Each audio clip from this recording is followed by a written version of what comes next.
How tiny electrical switches became computers, transistors, logic gates, binary and signals. Think about the device you are using right now. It might be a phone, a laptop, a tablet. It could be sitting in your hand, resting on a desk, or balanced on your knee.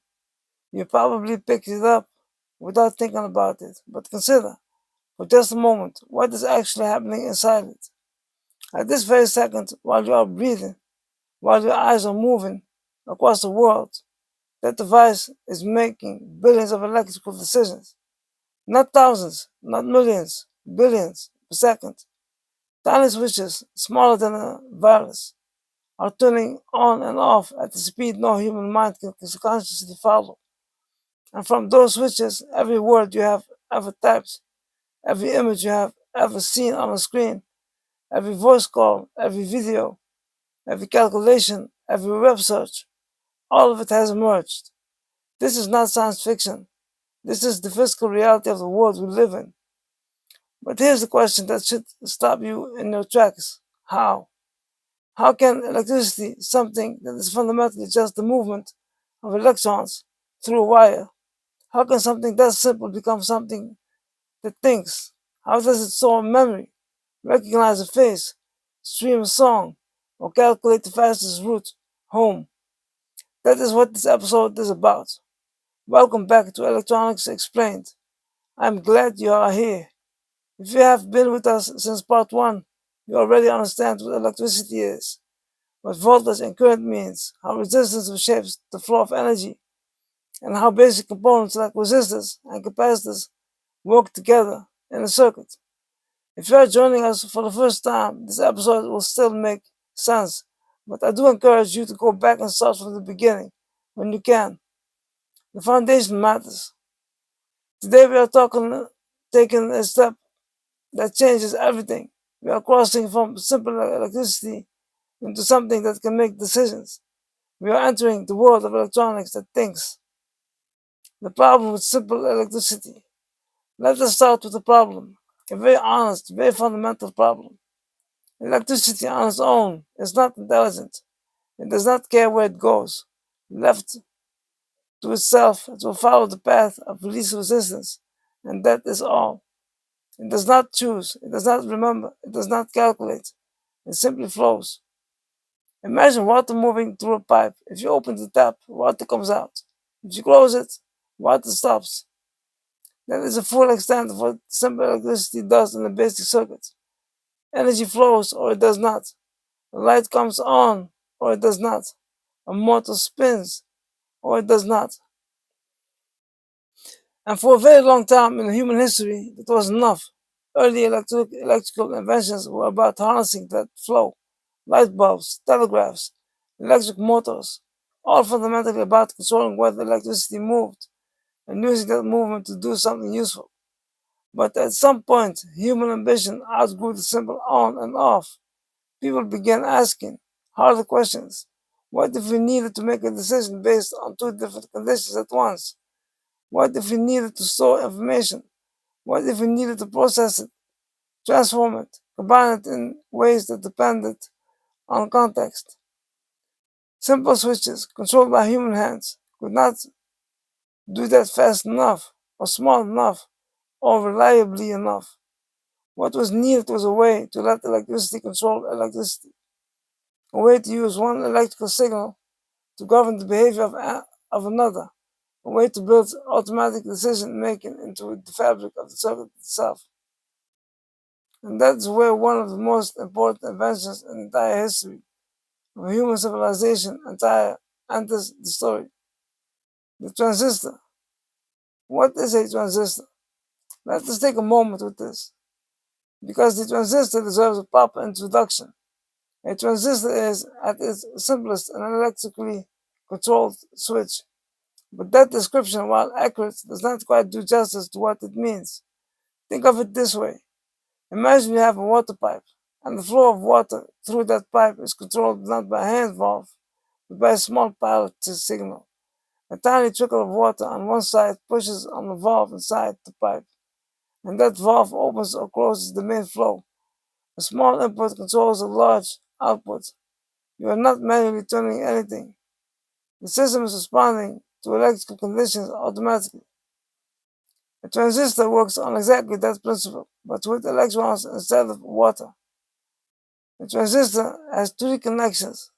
In the most common type, which is called bipolar or bipolar junction transistor, these are called the base, the collector, and the emitter. The base is where the controlling signal comes in. The collector and emitter are the main pathway. When a small signal is applied to the base, it allows current to flow between the collector and the emitter. Remove that signal and the flow stops. It is a gatekeeper, an automatic doorway that opens or closes based on an incoming electrical instruction. Now here is the crucial thing.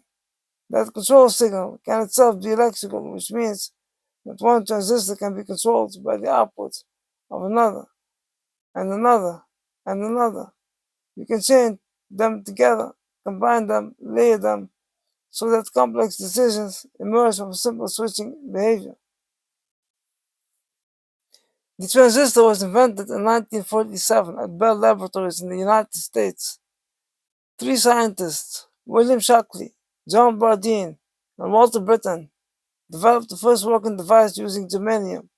They won the Nobel Prize in Physics for it 9 years later, and the world was never the same.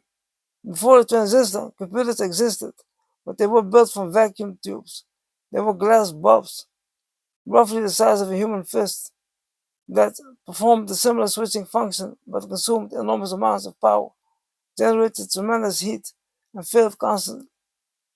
Early computers were the size of entire rooms. They required dedicated cooling systems. They broke down almost daily. The transistor changed all of that. Transistors could be made smaller. They consumed less power. They were more reliable. And as manufacturing techniques improved, they could be made smaller still, and smaller, and smaller. Today, a modern processor contains billions of transistors on a chip, roughly the size of a thumbnail. The transistors inside the modern chip are measured in nanometers. A nanometer is 1 billionth of a meter. A single strand of human hair is approximately 80,000 nanometers wide. The transistors in the current smartphone chip are around 3 to 5 nanometers across. They are almost incomprehensibly small.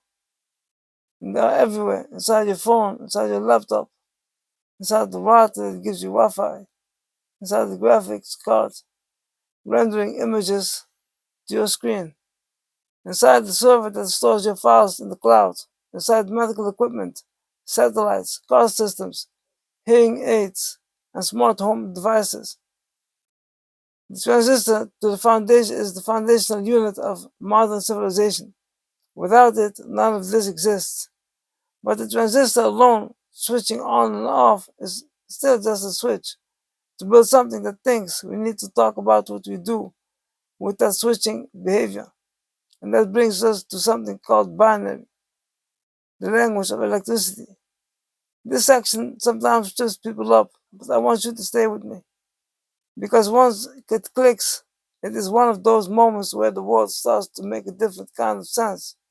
Computers do not understand language the way you and I do. They do not understand images or sound or meaning. What they understand at the most fundamental level is the presence or absence of an electrical signal. Is there voltage here or is there not? Is current flowing or is it not? On or off? Yes or no? High or low? That is it. That is the entire foundation. We give these two states names. We call them 1 and 0. 1 represents the presence of a signal, the state we call on or high. 0 represents the absence of a signal, the state we call off or low. This is binary, a numbering system built from just two symbols, and it is not arbitrary. It maps perfectly onto the physical reality of electrical switching. The transistor can be on, or it can be off, a 1 or a 0, a true or a false. Now you might wonder how two symbols can ever be enough to represent anything complex. A number, a letter, an image, a song. The answer is that it is not about the individual symbol, it's about combination. Consider this, with one light switch, you have two possible states, on or off. But with 8 switches in a row, each independently either on or off, you have 256 possible combinations. That is enough to represent every letter in the alphabet, every digit, every basic punctuation, mark, and more. 8 binary digits are called a byte, and a byte is one of the foundational building blocks of digital information. With enough bytes, you can represent any number, no matter how large. With enough numbers, you can encode any letter, any word, any sentence. With enough encoded data, you can represent an image, a video, a piece of music, every photograph you have ever taken, every message you have ever sent, every song stored on your device. It is all at its most fundamental level, ones and zeros. Long strings of on and off states stored in physical switches. The magic is not in the symbols themselves, it is in the sheer scale at which they operate and the speed at which they can be processed. But to process them, to combine them, to use them to make decisions, we need something more. We need logic. Logic gates where decisions are made. This is the part of electronics that I find generally remarkable, because this is where mathematics and physics meet. This is where a physical circuit starts to reason. A logic gate is a circuit built from transistors that perform a specific logical operation. It takes one or more binary inputs and produces a binary output based on a fixed rule. There are a few basic types, and together they form the complete vocabulary of digital decision making. Let us go through them slowly, because understanding these is understanding how every computer on the planet actually works. First gate is called AND. An AND gate has two inputs and one output. Its rule is simple. The output is one of only if both inputs are one. If input A is on and input B is on, the output is on. If either is off, the output is off. Think of a house alarm that requires two conditions to trigger. Perhaps the door sensor must detect that the door has opened, and the motion sensor must detect the movement at the same time. But both conditions must be true before the alarm sounds. That is AND logic. Both inputs required. The second gate is OR. An OR gate also has two inputs and one output, but this rule is more generous. The output is 1 if either input is 1. But if both are, only when both are 0 does the output become 0. Think of an elevator with call buttons on multiple floors. If someone on floor 2 presses the button, the elevator responds.